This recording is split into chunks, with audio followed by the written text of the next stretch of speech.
학개서입니다.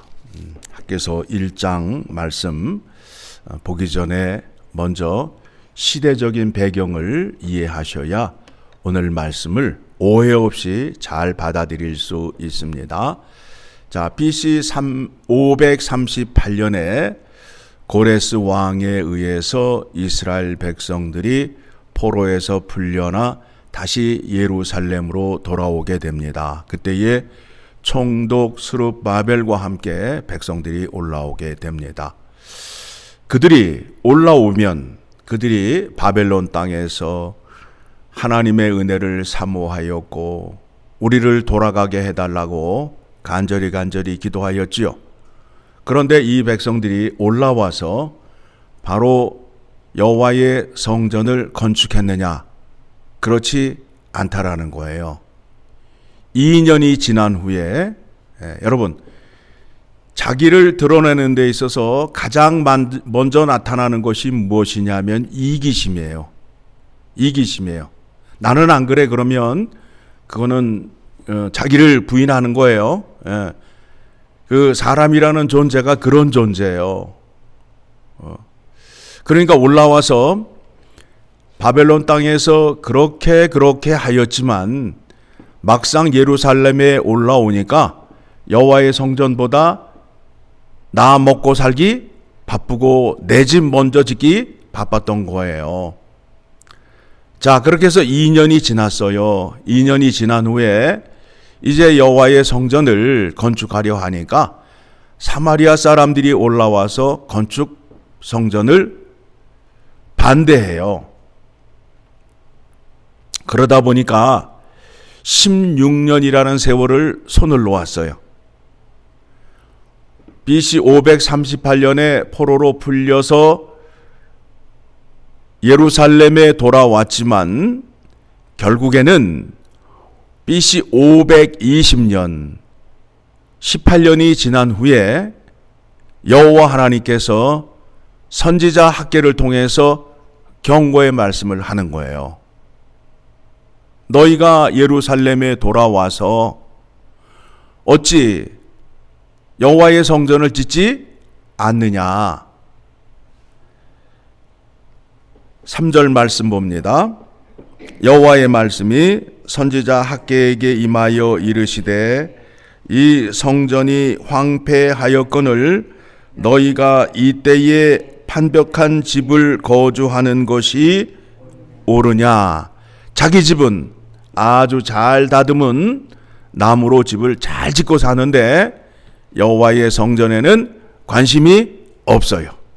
관심이 없어요. 그러니까 여호와 하나님께서 5절 시작.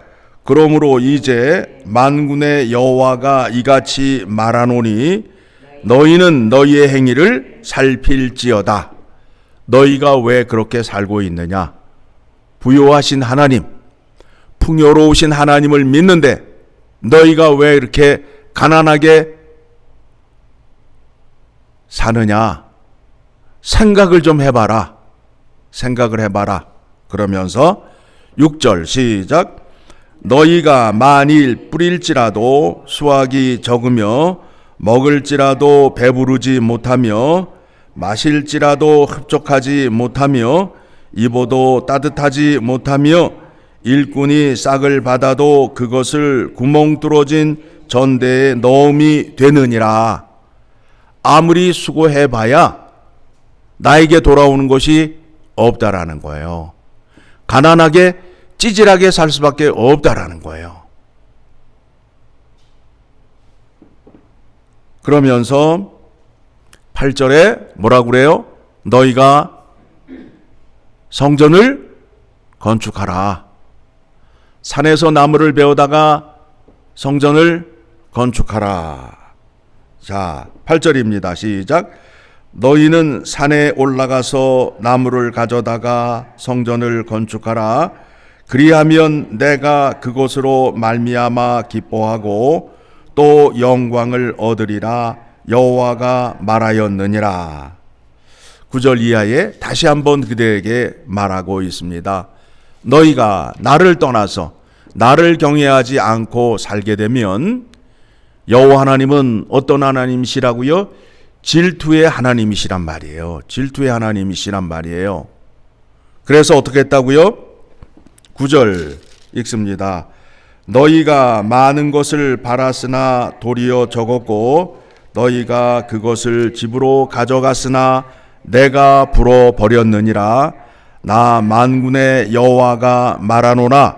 이것이 무슨 까닭이냐?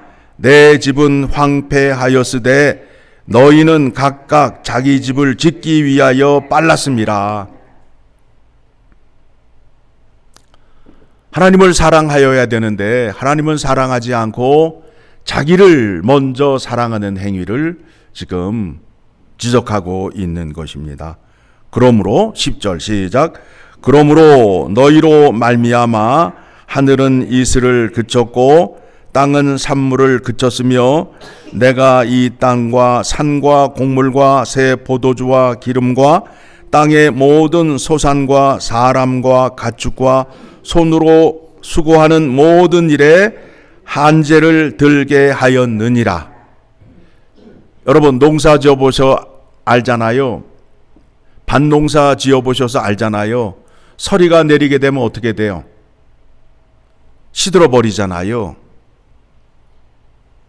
한제를 내리게 하셨다는 거예요. 자, 여러분 오늘 본문에서 날짜를 주고 있습니다. 1절을 보게 되니까 다리오 왕 제2년 여섯째 달 곧 그날 초하루에 여호와의 말씀이 선지자 학개로 말미암아, 그러니까 6월 1일 날 이와 같이 말씀을 하였어요. 그래서 학개 선지자가 여호와께서 부탁한 말씀을 백성들에게 전하게 되었어요. 그랬더니 그 백성들이 언제 성전 건축을 시작하게 되었다고요? 15절을 보게 되니까 같이 읽습니다. 그때는 다리오 왕 제2년 여섯째 달 24일이었더라. 그러니까 6월 1일 날 여호와 하나님께서 학개 선지자를 통하여 여호와의 성전을 건축하라 라고 명령하였더니 이 백성들이 언제 시행했다고요? 그달 24일에. 그러니까 말씀을 전하자마자 23일 만에 그들이 회개하고 하나님의 전을 지었던 그 기록이 오늘 학개서 1장에 기록이 되어 있는 것입니다.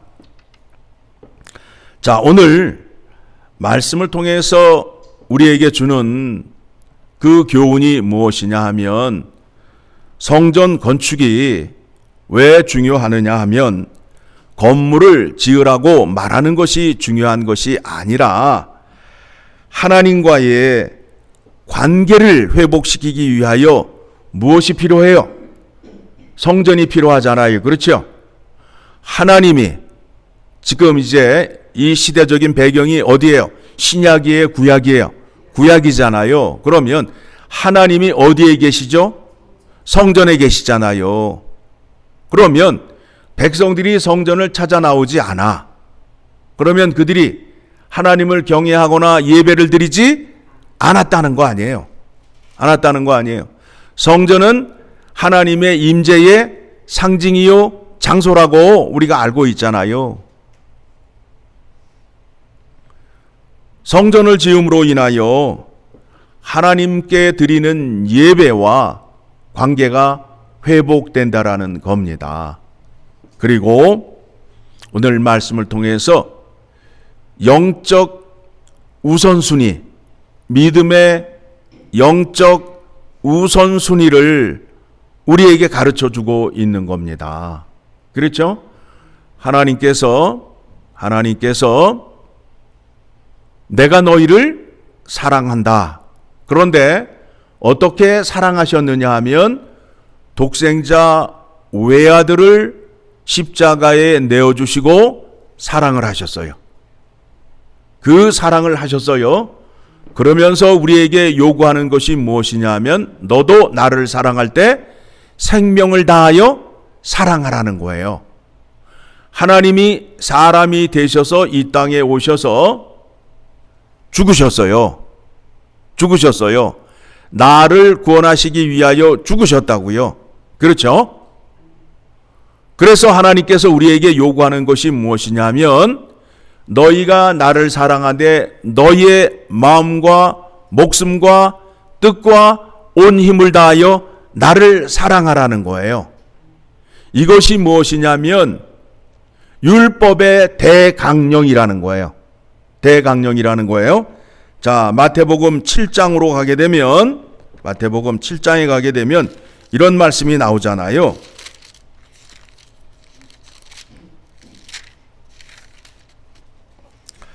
(7장) 12절 같이 봅니다. 그러므로 무엇이든지 남에게 대접을 받고자 하는 대로 너희도 남을 대접하라. 이것이 율법이요 선지자니라. 자, 하나님께서 너희가 나를 사랑하는데 어떻게 사랑하라고요? 마음과 생명과 뜻과 온 힘을 다하여 사랑하라. 그렇죠?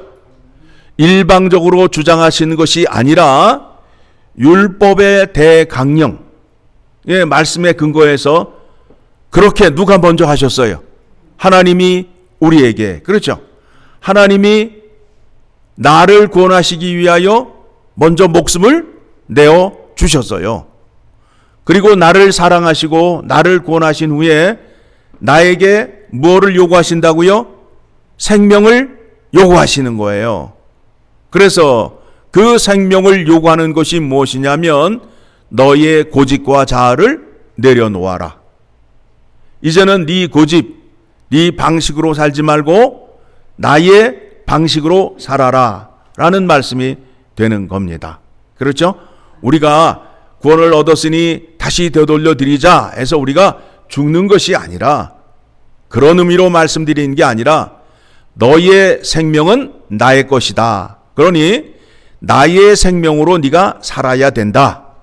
이전에는 내 고집으로 내 생각으로 살았는데 이제는 나의 생명으로 살아야 하니 내가 너에게 말하는 대로 명령을 따라 행하라. 이것이 하나님께서 뜻하시는 것입니다. 이 믿음의 원리를 여러분이 먼저 생각하셔야 돼요. 그러면서 거기에 구체적으로 우리에게 말씀하는 게 있어요. 믿음 생활하는 데 있어서 먼저 하여야 할 영적 우선순위가 있다라는 거예요. 자, 산상수훈을 보게 되면 먼저 하라라는 말씀이 나옵니다. 마태복음 5장 24절의 말씀 봅니다. 먼저 봅니다. 마태복음 5장 24절. 하나님 나라 백성이라면 이렇게 살아야 된다는 거예요. 시작. 예물을 제단 앞에 두고 먼저 가서 형제와 화목하고 와서 그 후에 와서 예물을 드리라. 어떻게 해요?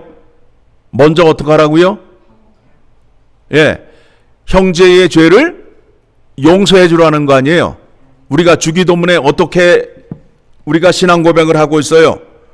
우리가 우리의 죄를 사하여 준 것 같이 우리의 죄를 사하여 주옵시고. 그러니까 여러분이 죄 사함을 받으려면 먼저 어떻게 하셔야 된다고요?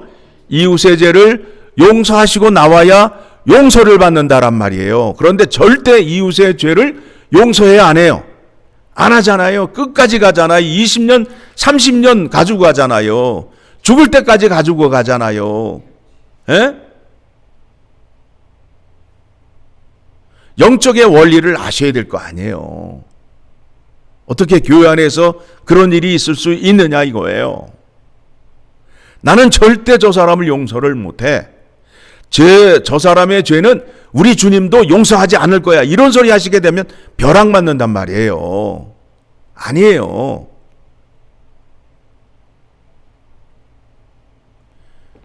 내가 주님 앞에 용서를 받기 위해서는 그 황금률, 율법의 대강령을 따라서 내가 먼저 어떻게 해야 된다고요?